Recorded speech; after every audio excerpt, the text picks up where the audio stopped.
Hello learners, কেমন আছো তোমরা সবাই? আশা করি সকলেই খুব ভালো আছো। আমিও ভালো আছি। আজকে আমি তোমাদের যেই চ্যাপ্টার নিয়ে আলোচনা করব, এটা হচ্ছে তোমাদের ইন্টারমিডিয়েটের টিস্যুতন্ত্র, যার মধ্যে একটা টপিক আছে টিস্যুর পরিচিতি। সো আজকে আমরা এই টপিকটা নিয়ে আলোচনা করব।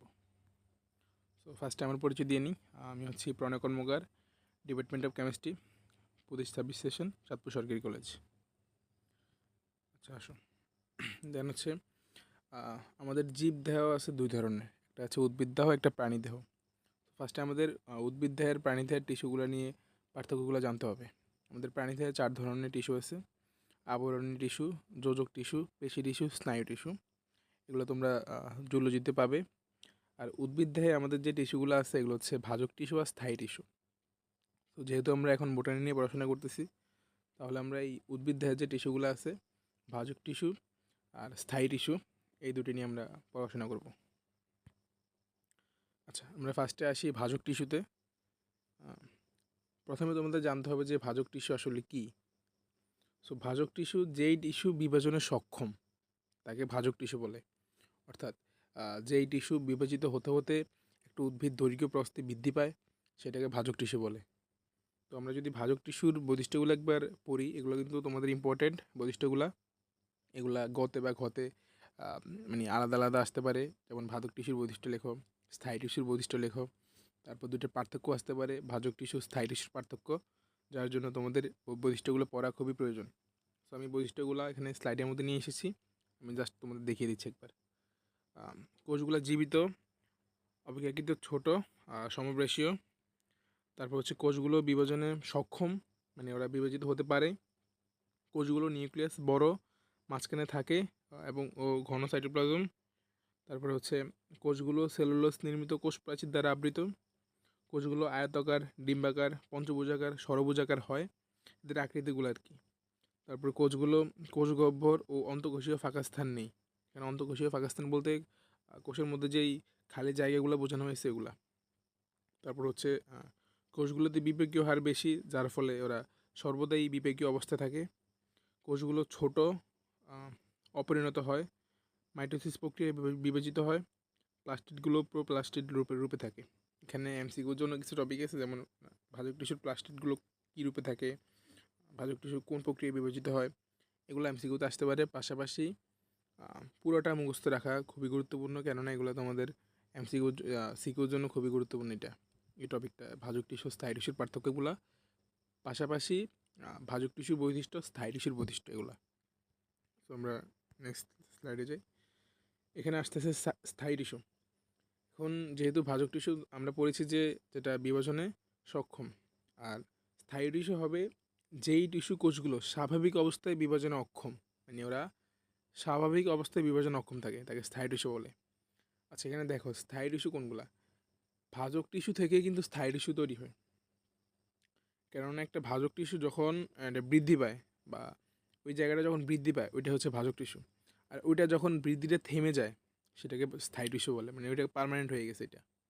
আর যখন ওটা বৃদ্ধিটা চলতে থাকে, সেটাকে ভাজক টিস্যু বলে। ওকে, স্থায়ী টিস্যুর বৈশিষ্ট্যগুলো আমরা পড়ি। স্বাভাবিক অবস্থায় বিভাজন অক্ষম থাকে। এখানে দুই ধরনের কোষ আছে, জীবিত প্লাস মৃত। তারপর হচ্ছে জীবিত কোষের সাইটোপ্লাজম স্বাভাবিকের চেয়ে কম থাকে। মৃত কোষ প্রোটোপ্লাজমবিহীন। জীবিত কোষের নিউক্লিয়াস স্বাভাবিকের চেয়ে ছোট ও একপাশে অবস্থান করে। কোষ প্রাচীর স্বাভাবিকের চেয়ে পুরু। কোষ গহ্বর আছে ও অপেক্ষাকৃত বড় হয়। অন্তঃকোষীয় ফাঁকা স্থান থাকতেও পারে, নাও থাকতে পারে, এটা ফিক্সড না। তারপর হচ্ছে কোষগুলো পরিণত ও সুনির্দিষ্ট আকৃতিপ্রাপ্ত হয়। কোষ প্রাচীরের নকশা দেখা যায়। এগুলো হচ্ছে স্থায়ী টিস্যুর বৈশিষ্ট্য। তো তোমরা ভাজক টিস্যু, স্থায়ী টিস্যু এগুলোর বৈশিষ্ট্য প্লাস পার্থক্যগুলো পড়ে নেবে, ঠিক আছে? আমি এখানে স্লাইডে দিয়ে দিচ্ছি, তোমরা আবার পড়ে নেবে নিজে দায়িত্বে। আমরা নেক্সটে আসি। স্থায়ী টিস্যুর প্রকারভেদ।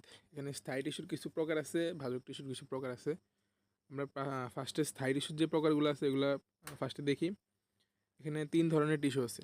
একটা হচ্ছে সরল টিস্যু, জটিল টিস্যু বা পরিবহন টিস্যু, আর ক্ষরণকারী টিস্যু। এখানে ফার্স্টে যেটা আছে সরল টিস্যু, ওটার মধ্যে আবার 3টা পার্ট আছে, প্যারেনকাইমা, কোলেনকাইমা, স্কেলেনকাইমা। আর জটিল টিস্যু আছে জাইলেম, ফ্লোয়েম, তোমরা সবাই চেনো এটা, পরিবহন টিস্যু। আর ক্ষরণকারী আছে তরুক্ষীর গ্রন্থিকোষ।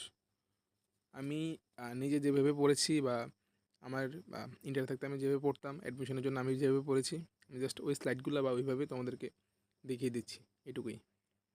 এখানে 3 ধরনের টিস্যু তোমরা দেখেছো, এগুলো একবার রিডিং দিয়ে নেবে আর কি। দেন হচ্ছে জটিল টিস্যু বা পরিবহন টিস্যু যেটা আছে জাইলেম ফ্লোয়েম, ওইটার মধ্যে আবার 4টা করে ভাগ আছে। জাইলেমের মধ্যে আছে ট্রাকিড, ভ্যাসেল, জাইলেম ফাইবার, এটা বানানটা মিস্টেক হচ্ছে, জাইলেম ফাইবার হবে, আর জাইলেম প্যারেনকাইমা, এই 4টা আছে জাইলেমের মধ্যে। আর ফ্লোয়েমে আছে সিবনল, সঙ্গীকোষ, ফ্লোয়েম ফাইবার, ফ্লোয়েম প্যারেনকাইমা, এই 4টা। তো এখানে তোমাদের জাইলেমের পার্টগুলো মুখস্থ রাখতে হবে, ফ্লোয়েমের পার্টগুলো মুখস্থ রাখতে হবে। এগুলো এমসিকিউতে আসতে পারে যে নিচের কোনটি জাইলেমের অংশ। এখানে সিগন্যাল দিবে, সঙ্গীকোষ দিবে, তারপরে ভেসেল দিবে, অন্য একটা দিয়ে দিবে। সো তোমাদের যেটা জাইলেমের অংশ ওইটাই দাগাতে হবে আর কি। এভাবে এগুলো এমসিকিউতেও আসতে পারে। আচ্ছা, নেক্সটে আসি। এখন আসি হচ্ছে ভাজক টিস্যুর বৈশিষ্ট্য।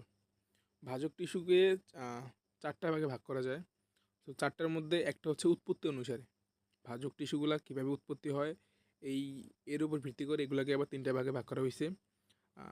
টিস্যুটির উৎপত্তি বা উৎসস্থল বা উদ্ভবস্থল যেটা, তার উপর ভিত্তি করে ভাজক টিস্যুকে 3 ভাগে ভাগ করা হয়। 3 ভাগের মধ্যে একটা আছে প্রারম্ভিক ভাজক টিস্যু। এই অঞ্চল থেকেই মূলত ভাজক টিস্যুর বৃদ্ধির সূচনা হয়। প্রাইমারি ভাজক টিস্যু, এই টিস্যু আমূর্তি বিভাজন থাকে, অর্থাৎ প্রাইমারি ভাজক টিস্যু সবসময় বিভাজিত হতেই থাকে। সেকেন্ডারি ভাজক টিস্যু যে উদাহরণগুলো আছে পড়বা, কর্ক ক্যাম্বিয়াম, ইন্টারফ্যাসিকুলার ক্যাম্বিয়াম, এগুলো জাস্ট এক্সাম্পলগুলো তোমাদের মনে রাখলে হবে, এগুলো মেনলি এক্সাম্পলই আসে। আচ্ছা, সেকেন্ডে আসি। আর এগুলো হচ্ছে তোমাদের গতে বা ঘতে আসতে পারে, যে পুরোটা একদম মানে উৎপত্তি অনুসারে যে কীভাবে ভাগ করা যায় বা কোষ বিভাজন অনুসারে কীভাবে, এরকম তোমাদের 3টা বা 4টা নিয়ে এভাবে আসতে পারে আবার। তো তোমরা গর জন্য বই থেকে একটু এগুলার বিস্তারিত পড়ে নেবা, আমি জাস্ট মেন টপিকগুলো তোমাদের দেখিয়ে যাচ্ছি।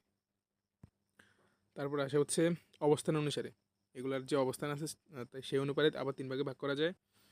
ফার্স্টে আসছে হচ্ছে শীর্ষ ভাজক টিস্যু। আচ্ছা, এটি কাণ্ড ও মূলের অগ্রভাগে বা শীর্ষে অবস্থান করে, এর জন্য দৈর্ঘ্য বৃদ্ধি হয়।